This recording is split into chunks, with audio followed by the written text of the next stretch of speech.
BYU football stay in Sin City, not as sweet as they hoped it would be. We're talking about what to take away after a second viewing of the Notre Dame game here on a Film Review Monday and everything else that went on in BYU sports over the weekend.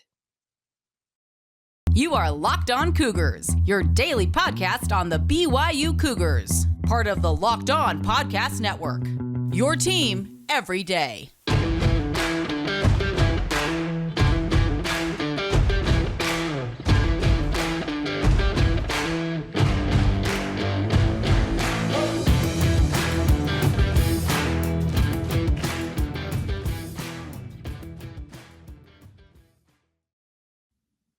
What's up, everybody? I'm Jake Hatch, your host here on Locked On Cougars, resident BYU insider.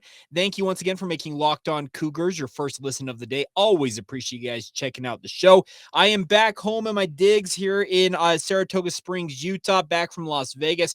Good trip overall, despite the loss for BYU, but had an opportunity on my way back north with my family actually driving. I decided to pull out my iPad and do my film review while we were driving. And folks, this is a game I think BYU is going to look back at and say, what in the world went wrong in this one? Because the film review, I'm going to be honest, there were good, there was bad, and there was ugly. And the thing about this is I look at this and so many things went against BYU in terms of the statistic, momentum swings, that type of stuff. So many things worked against BYU in this game, but they had a chance to tie this game late in this one. It's absolutely astounding to me in many ways that BYU was as in this game, and that sounds weird, but they were so tight with Notre Dame in that second half, all things considered, especially after falling behind 25-6. BYU rallies to make it 28-20. Max Tooley gets that interception, and then BYU has a chance. You would imagine, or you're thinking, okay, they can get down the field here and get a touchdown, get the 2-point conversion, and suddenly we're tied at 28 all. And obviously things didn't play out that way. Logan Diggs had that run on 2nd and 17. He goes for 33 yards, and that essentially was the backbreaker that ultimately did BYU in this game. But I just watching this game for a second time. I was in the stands watching the game live, obviously with my initial observations I did in our postcast edition late Saturday night. But having a chance to sit and watch this game once again on my drive back north from Las Vegas, my overall takeaway, I guess we'll start here, is that BYU should count their lucky stars. They even had a chance in this one, because so many things went against BYU in this matchup. For example, in the first half, Notre Dame, 259 yards of total offense in the first 30 minutes of this contest. BYU was 0 of 4 of third down and had just 67 yards in that. They had just over 8 minutes of time of possession. Jaren Hall, 3 of 8 for 11 total yards, a passing rating of 65.3, just abysmal numbers for BYU in that first half. Then in the second half, BYU finally finds a little bit of a spark. And it's just crazy to think about how tight BYU was in this one down the stretch. Now, the other thing I need to acknowledge is that Notre Dame held the ball for more than 40 minutes in this game. BYU had just over 19 minutes of total time of possession in this matchup. When you get that lopsided a number in terms of time of possession, this should have been an absolute boat race in favor of Notre Dame. I was walking out of the game last night talking with my brothers and my dad, who I had a chance to take in the game with. That was a really, really fun trip to celebrate my father's 60th birthday and have some time with my brothers. So frankly, most of us are married. Only one of my siblings is not married at this time, and all of us have lives, jobs, kids, all that stuff.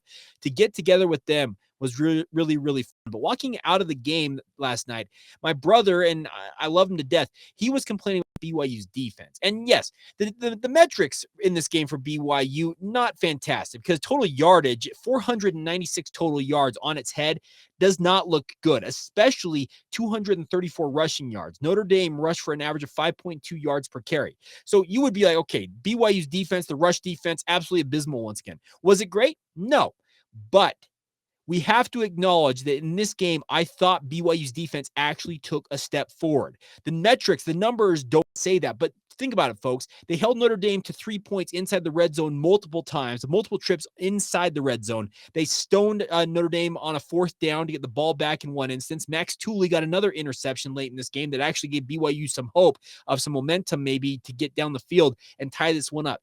I actually think despite all of the numbers really looking bad, I thought BYU's defense actually took a step forward. Were the run fits perfect? No. but I actually thought in multiple instances, linebackers and defensive linemen actually made better plays on the ball in the rush game than I anticipated going into this one. Notre Dame was fully intent on running the ball and controlling the line of scrimmage, and they did that. I don't think I can say that any clearer, but if you watch this game a second time, look at the defense. There were steps forward made by this defense. Was it perfect? Absolutely not. You lost the game, obviously, and you have to live with that fact. You're now 4-2 on the season, and you're now unranked in both the major national polls out there, the coaches and the AP poll. But the bigger story, I think, is that BYU's defense, I saw multiple instances where I said, okay, they're making some progress here. Like I said, it was like in some ways, you would see two good plays put together, and then a third play where things went back to kind of what they had been the previous 3 games against Oregon, Utah State, and Wyoming, where it's like, oh, okay, that hurt them. You want to see them put together the 3 straight plays, get a 3 and out, that type of stuff. That happened a couple of times in this game. But I thought, and it makes no logical sense. I get what I'm saying here, and maybe you guys disagree with this, but I would love nothing more than to hear your take on this. I actually thought BYU's defense held them in this game. BYU's defense gave BYU a chance to win this game. This is a BYU game that they had 280 total yards, and they were one drive, and I mean one drive away from tying up this contest. You can't tell me the defense didn't do their part in this one. Like I said, the numbers, the metrics don't say that, but anybody who watched that game, I believe, like I said, I'd love nothing more than to hear from you guys. Maybe it's our question of the day. Do you agree with my take that BYU's defense was not the weak link in this game? The BYU offense, in my opinion, was truly the weak link, and that's where I think more of the blame lies. And I want to talk about the offense, and we'll get to that here in just a moment. But one other note I wanted to make on the defensive side of the coin is that BYU, I actually thought in this game they played their hearts out. You could see there was more passion from BYU. We saw blitzes that I had not seen in at least a few weeks from BYU in multiple instances. Did Drew Pine have a fantastic day? Absolutely he did. And there was a point where he completed 13 straight passes, and he absolutely made life miserable for BYU's defense. But there were instances, especially early on in the first quarter and also in the fourth quarter, where BYU actually generated some pressure via 4-man and also some 5- and 6-man rushes up the gut. And that was a positive sign. So I'm not saying it was perfect, because nothing can be perfect, especially when you lose a game in the fashion that you did. But I saw BYU's defense play with, I guess, some renewed energy, some new just some new life, I guess, is the easiest way to explain what I'm trying to say. Because I thought that this defense was more inspired. Yeah, they were more inspired, I felt like, in this contest. Like I said, the numbers don't bear out how well I thought they actually played, because it was very much a quote-unquote bend, don't break type defensive performance. They gave up almost 500 yards of offense. That's in many ways indefensible. But when it came to the scoring territory inside the 20-yard line, BYU's defense stood as about as strong as I have seen them stand this entire season. So I need to tip my cap to the defense a little bit here, even though it's not necessarily a perfect performance. Bronco Mendenhall, I'm invoking his name here. He talked about the fact that he thought if his defense held an opposing team to 24 points, he felt like his team was going to win more often than not. And BYU did just that. It was 28 points, but you're in a relative same stratosphere of what Bronco was talking about. Now, the offense is where I'm going to kind of focus more of the bad and the ugly, because the good for me today was BYU's defense. Like I said, it was far from a perfect performance, but BYU's defense played with more passion, some more energy, some more inspiration this game than I had seen in quite some time. It seemed like against Wyoming and Utah State in particular, BYU's defense was just kind of going through the motions and just trying to get through those games. It felt like this game, they got back on the field and said, you know what? We're going to go out there and do our part. And they did do their part. Now, let's talk about the offense. What is the status of a guy like Jaren Hall? We'll talk about all of that. But first, you need to spend a minute talking about our new friends over at Simply Safe. The numbers don't lie. In the past decade, over 4 million people have chosen Simply Safe Home Security to protect their home.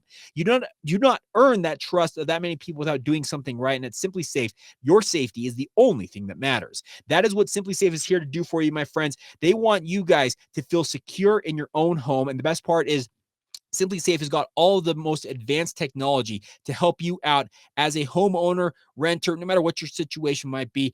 Also, the best part also that they have a 24/7 professional monitoring network where their agents will call you the moment a threat is detected and dispatch police or first responders in an emergency, even if you're not home and can't be reached. They blanket your home in protection with advanced sensors for every room, window, and door, HD security cameras for inside and outside your home, and smarter ways to detect motion that only alert you when a threat is real, and even hazard sensors that instantly detect fires, floods, and other threats to your home. That is what Simply Safe is all about. They want to give you that peace of mind, the security, that secure feeling, knowing that everything is being monitored for you. So customize the perfect system for your home in just a few minutes at simplysafe.com/lockedoncollege. The best part is you can save up to 20% on your Simply Safe security system when you sign up for an interactive monitoring plan and get your first month free. But once again, that's visit simplysafe.com/lockedoncollege to learn more. There's no safe like Simply Safe.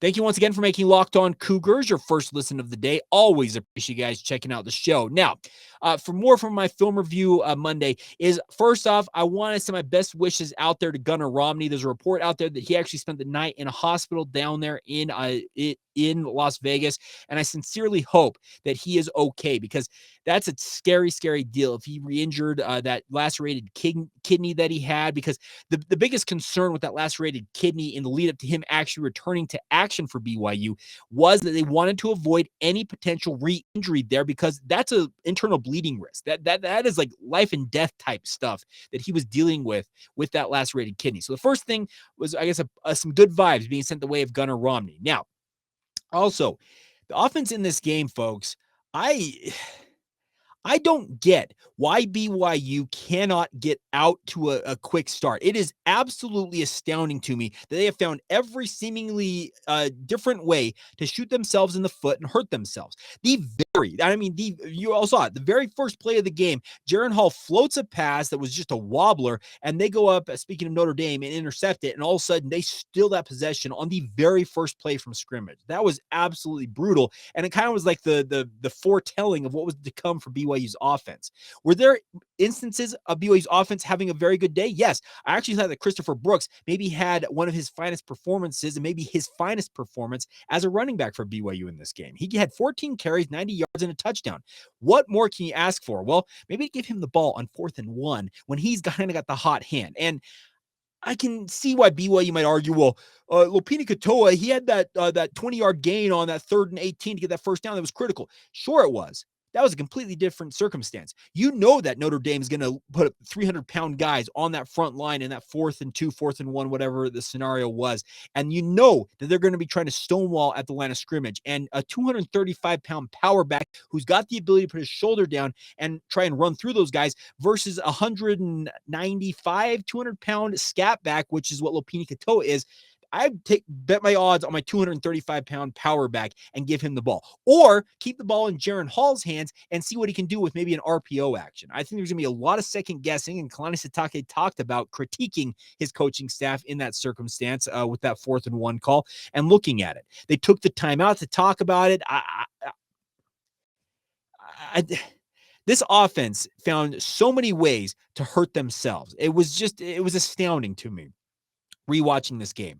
Now, let me also acknowledge Jaren Hall was not himself in that game. I don't care what he says about, no, contrary to popular belief, that there was no shoulder injury. Bull honky. There is something going on with Jaren. He is not healthy. And I heard that all week long from multiple people saying that the quote I was given was Jaren is, quote, banged up, unquote. That is the quote I was given by multiple people inside the BYU football program. But they expressed optimism that he would be himself and be ready to go on Saturday.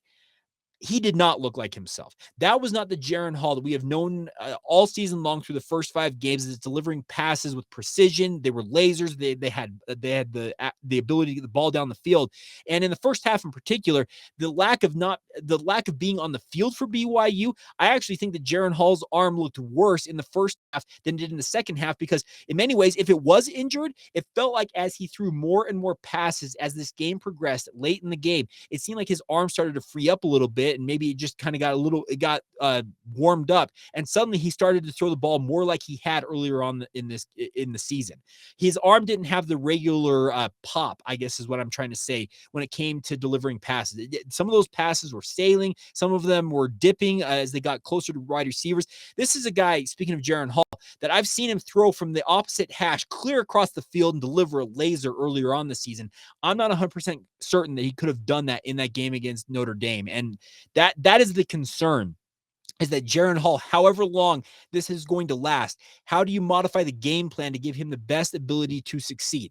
Do you have to rely on your running game a little bit more? Maybe you do, because BYU, to their credit, that's I guess one other positive thing, is that BYU ran the ball relatively well, 160 yards rushing on 29 rushing attempts. That's 5.5 yards per carry.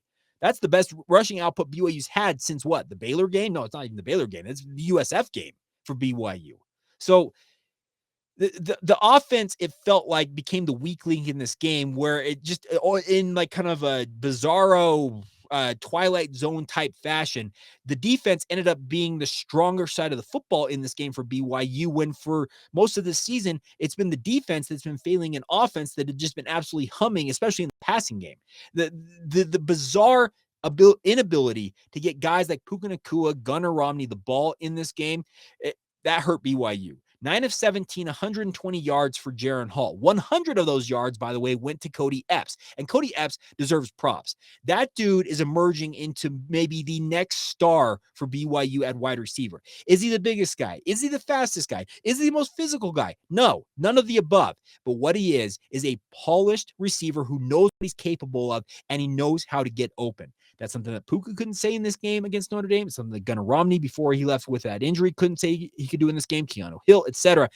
Nobody outside of Cody Epps really could find themselves open. And Cody Epps, to his credit, was a star on this game. But for every star, it felt like, in every big play BYU had in this game, though, they're usually, and I've talked to enough coaches now in my career, and this goes to BYU, Utah, I've talked with enough college coaches who will tell you that any single game, in many ways, you boil it down to essentially between anywhere, usually 4 to 6 critical plays, it may be as many as 10 critical plays in a game, that a game is decided on. And it seems so infinitesimally small to think that 4 to 6 plays can really decide a football game. But if you really, really look at it, that's many times how it comes down to it. And in every circumstance, in my opinion, the plays that decided this football game went against BYU in this one. And in some ways, there is a luck element to it, but at the same time, there are other instances where you create your own luck. And BYU found a way to not only not create their own luck, they found a way to essentially just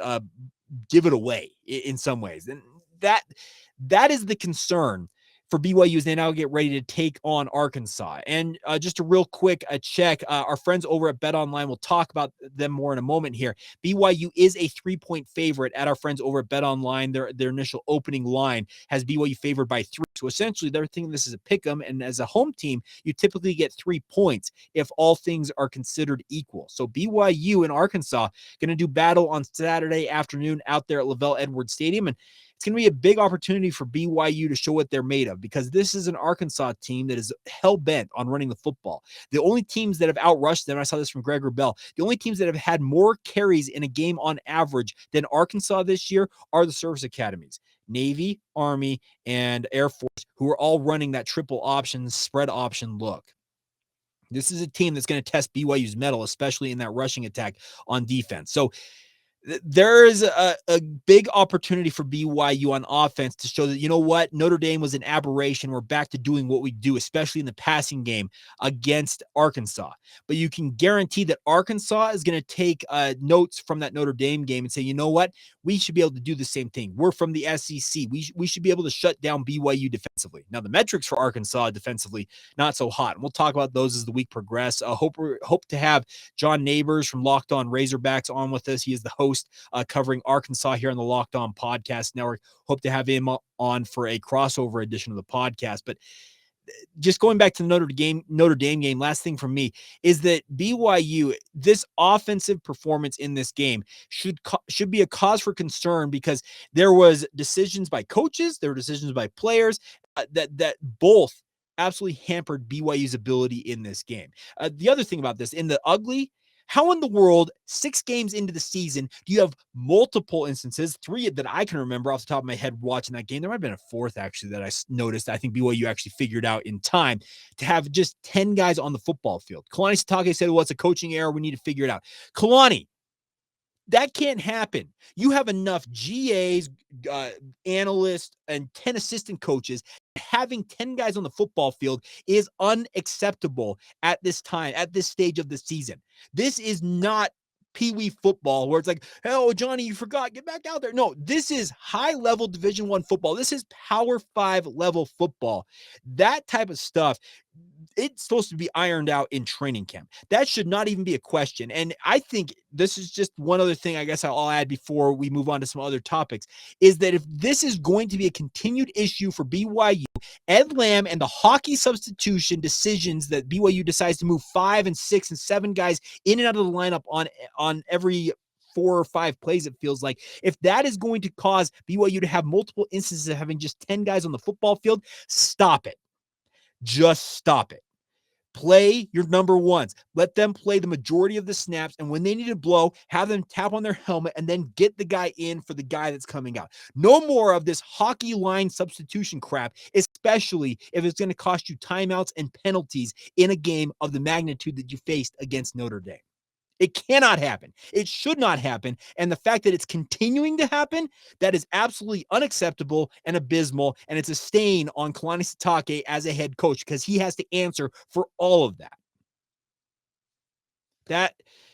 That stuff, that is like the small stuff that you should not have to sweat, and you're sweating it 7 years into your tenure, 6 games into a season which you had a chance potentially to move to 5-1 in a game. Had you had a couple other things bounce your way, you might have been dancing out of Las Vegas with a 5-1 record and potentially moving up to maybe as high as the top 12 in this country.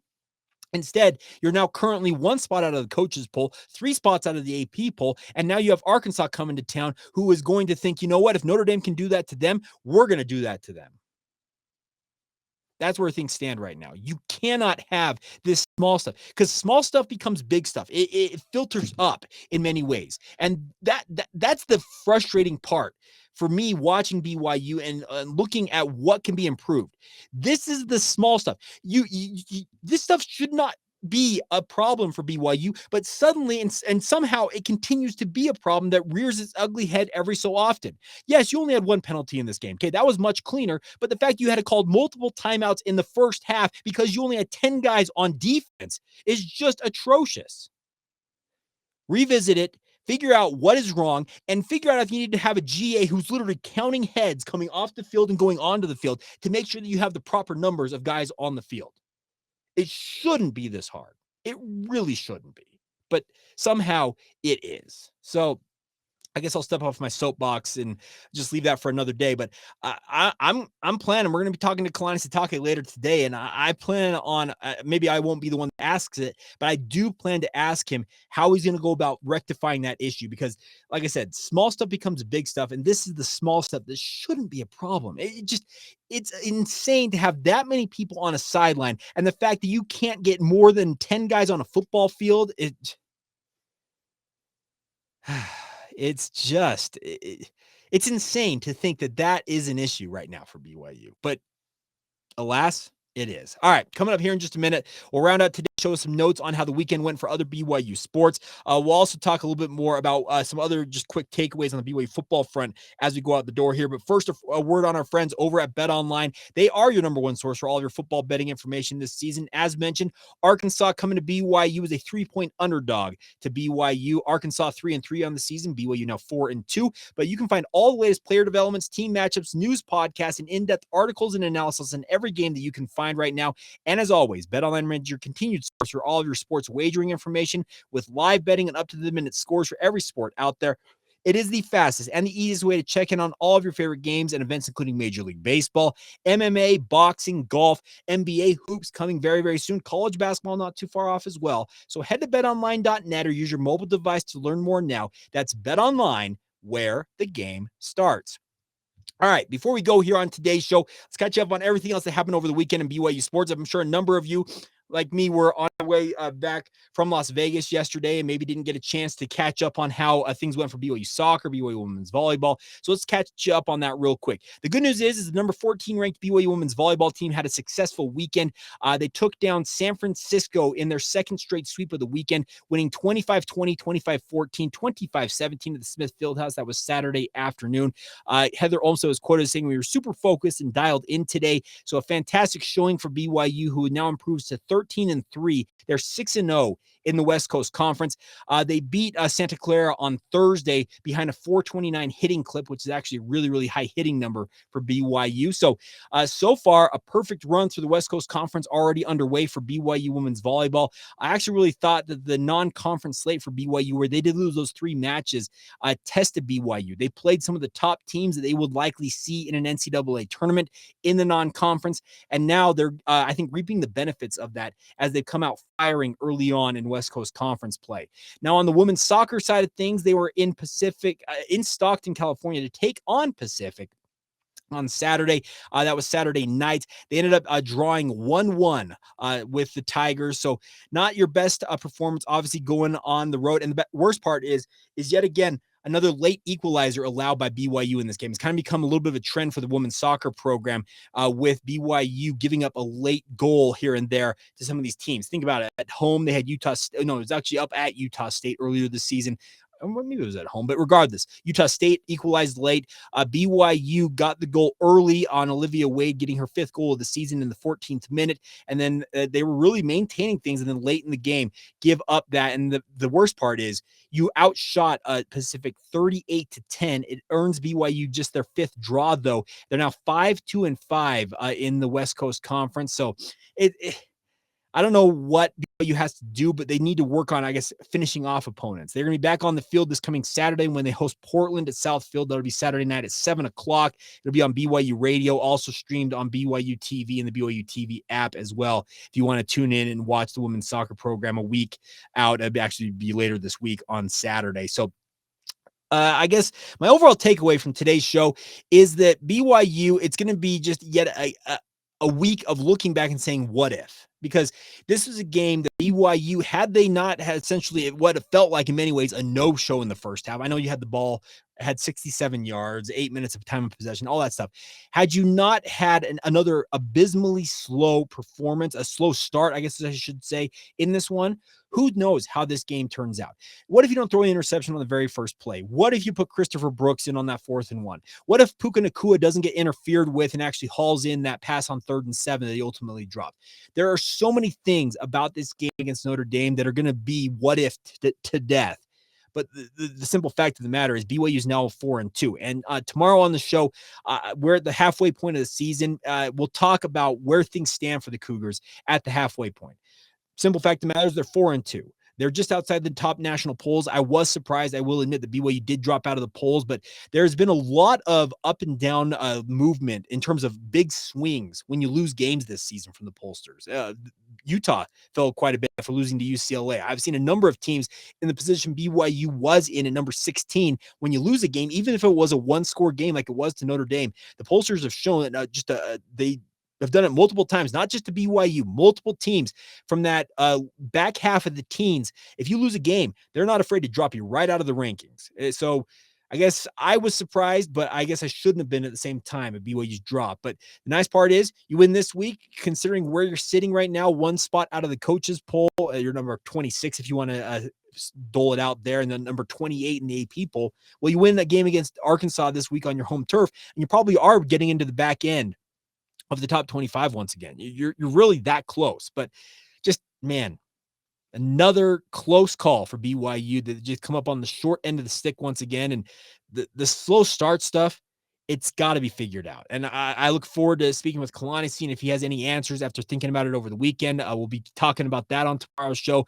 talking about it throughout the weekend. You're ready for Arkansas, talking with other coaches on Tuesday and Wednesday at practice. We'll have you covered. So don't worry about us not getting the answers for you. We will endeavor as a media core, myself and the other media members out there, we'll be doing our best to make sure that you are up to speed on everything going on when it comes to BYU as they get ready to take on Arkansas on Saturday afternoon. But thank you once again for making us your first listen of the day. It's always a privilege to sit down, crack the mic, and talk all things BYU with you guys, whether you listen to it in the regular podcast form out there, or you happen to be watching my ugly mug on YouTube. I appreciate it all the same. Now, I want to encourage you guys as you go out the door here, make sure you check out our friends over at the Locked On Big 12 podcast. Make it your second listen. It's a great way to get caught up on the weekend that was in all things Big 12 football with our good friend Josh Neighbors. He does a fantastic job making sure that you know what happened when it comes to BYU's new conference home. It's crazy to think still in my mind that BYU is going to be a member of the Big 12, but it's coming very, very quick. Next summer, July 1,